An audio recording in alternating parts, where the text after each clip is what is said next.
ত্রয়োদশ জাতীয় সংসদ নির্বাচনের ভোট গ্রহণ অনুষ্ঠিত হবে আগামীকাল বুধবার 12ই ফেব্রুয়ারি। আগামীকাল বৃহস্পতিবার 12ই ফেব্রুয়ারি। আজ এই উপলক্ষে ভোটের যে সরঞ্জাম বা ব্যালট পেপার সহ যে ভোটের যে বাক্স বা সরঞ্জাম রয়েছে সেগুলো বিতরণ করা হচ্ছে। বরিশাল সদর উপজেলার যে উপজেলা পরিষদ নির্বাচন আছে সেখানে বরিশালের বিভিন্ন কেন্দ্রের ব্যালট বাক্সগুলো জড়ো করা হয়েছে। এখান থেকে মূলত প্রিজাইডিং অফিসার যারা রয়েছেন তারা ব্যালট বাক্সগুলো প্রিজাইডিং অফিসার যারা রয়েছেন তারা ব্যালট বাক্সগুলো এখান থেকে সংগ্রহ করছে। সেই সাথে আইন শৃঙ্খলা বাহিনীর সদস্যরাও তাদের সংগ্রহ করছেন, তাদের যে নির্বাচনী সরঞ্জাম রয়েছে সেগুলো সংগ্রহ করছেন এবং এর মধ্য দিয়ে আসলে যে নির্বাচনে ভোট গ্রহণের যে আনুষ্ঠানিকতা সেটি শুরু হবে। আমরা যে একটু দেখছি বরিশাল সদর উপজেলা পরিষদ মিলনায়তনে এই মুহূর্তে দাঁড়িয়ে আছেন বরিশাল সদর উপজেলার নির্বাহী কর্মকর্তা, সেনাবাহিনী, কোস্টগার্ড সহ বিভিন্ন পুলিশের সদস্যরা। তাদের উপস্থিতিতে মূলত এখান থেকে ব্যালট বাক্স, ব্যালট পেপার সহ নির্বাচনী সরঞ্জাম প্রিজাইডিং অফিসাররা স্ব কেন্দ্রে নিয়ে যাবেন। তারা কিছুক্ষণের মধ্যেই বরিশাল সদর উপজেলা থেকে প্রিজাইডিং অফিসাররা তাদের ইউনিট এবং মালামাল সহ কেন্দ্রগুলোতে গিয়ে পৌঁছাবেন এবং সেখানে নিরাপত্তার দায়িত্বে পুলিশ, আনসার সহ আইন শৃঙ্খলা বাহিনীর যে সদস্যরা রয়েছেন তারা দায়িত্ব পালন করবেন।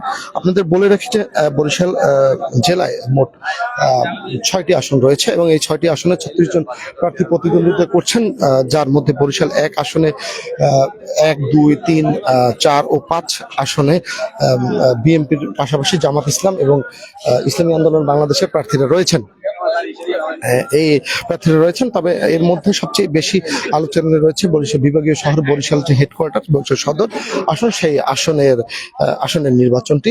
আসলে এই আসনে বিএনপির চেয়ারম্যানের উপদেষ্টা অ্যাডভোকেট মুজিবুর রহমান সরওয়ার তিনি নির্বাচনে অংশগ্রহণ করেছেন। আর এই আসনেই তার প্রতিদ্বন্দ্বী হয়ে আছেন ইসলামী আন্দোলন বাংলাদেশের সিনিয়র নায়েবে আমির এবং চরমোনাই পীরের ছোট ভাই মুফতি সৈয়দ ফয়জুল করিম। এর বাহিরে রয়েছেন এই আসনে বরিশাল জেলার যে নেত্রী রয়েছেন ডক্টর মনীষা চক্রবর্তী, তিনিও এই আসনে মুজিবুর রহমান সরওয়ারের সাথে প্রতিদ্বন্দ্বিতা করবেন।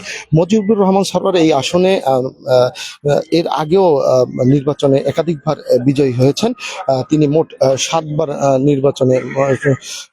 নির্বাচনে অংশগ্রহণ করে তিনি 5বারই বিজয়ী হয়েছেন। এর বাইরে আর বরিশাল যে 3 আসন রয়েছে সেখানে অ্যাডভোকেট জয়নুল আবেদিন রয়েছেন ধানের শীষ প্রতীকে। তার প্রতিদ্বন্দ্বী প্রার্থী রয়েছেন এবি পার্টির কেন্দ্রীয় সাধারণ সম্পাদক ব্যারিস্টার আসাদুজ্জামান ফুয়াদ এবং ওই আসনে আরো নির্বাচন করছেন জাতীয় পার্টির কেন্দ্রীয় নেতা এবং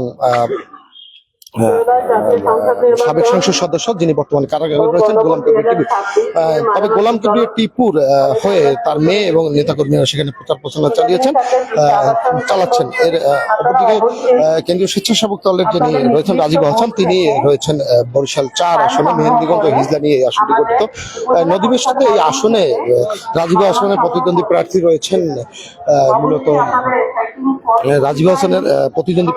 মূলত জামাত ইসলামের প্রার্থী এবং ইসলামী আন্দোলনের ইসলামী বাংলাদেশের আমির ও চরমোনাই পীর মুফতি মোহাম্মদ রেজাউল করিমের ছোট ভাই সৈয়দ ইসাক, মুফতি মোহাম্মদ সৈয়দ ইসাক উনি আছেন এই আসনটি। এদিকে বরিশালের যে প্রবেশদ্বার ক্ষেত্রে যে গৌরনদী বরিশালে 1 আসনটি রয়েছে গৌরনদী এবং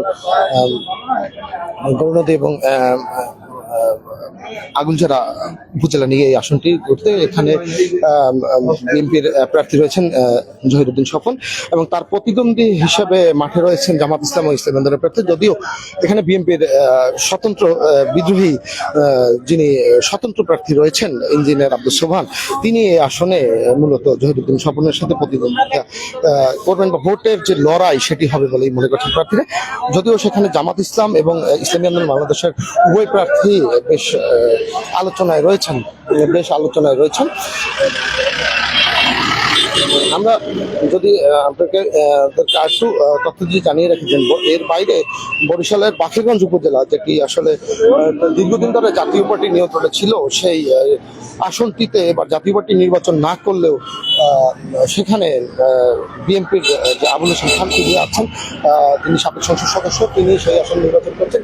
একই সাথে তার সাথে প্রতিদ্বন্দ্বিতা করছেন জামাত ইসলামের প্রার্থী ও ইসলামী আন্দোলন বাংলাদেশের যে বরিশাল সদর আসনে যিনি প্রার্থী হয়েছেন তিনি সেখানেও প্রার্থী মুফতি সৈয়দ মোহাম্মদ ফয়জুল করিম, তিনি এই একই সাথে দুটি আসনে প্রতিদ্বন্দ্বিতা করছেন।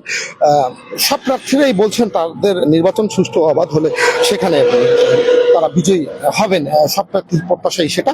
যদিও নির্বাচনের আগে গতকাল বরিশাল 3 আসনের এবি পার্টির আসাদুজ্জামান ফুয়াদ সংবাদ সম্মেলন করেছেন এবং তিনি বলেছেন যে আইন শৃঙ্খলা বাহিনীর যাতে আরো তৎপর হয় নির্বাচনের আগে, সেখানে এর মধ্যে তার অভিযোগ যে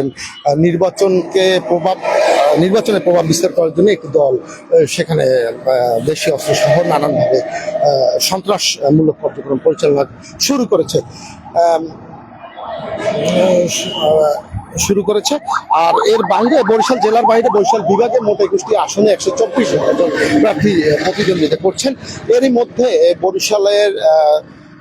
বরিশালের সকল আসনে আইন শৃঙ্খলা বাহিনী তাদের যে কার্যক্রম রয়েছে সেটি তারা পরিচালনা করছেন এবং যার মধ্য দিয়ে আসলে নির্বাচনের যে পরিবেশ সেটি তারা ফেরত আনার চেষ্টা করছেন। এই ছিল বরিশাল থেকে আমার কাছে সর্বশেষ। ধন্যবাদ সবাইকে। আমি মুশফিক সৌরভ, বাংলাদেশ বরিশাল।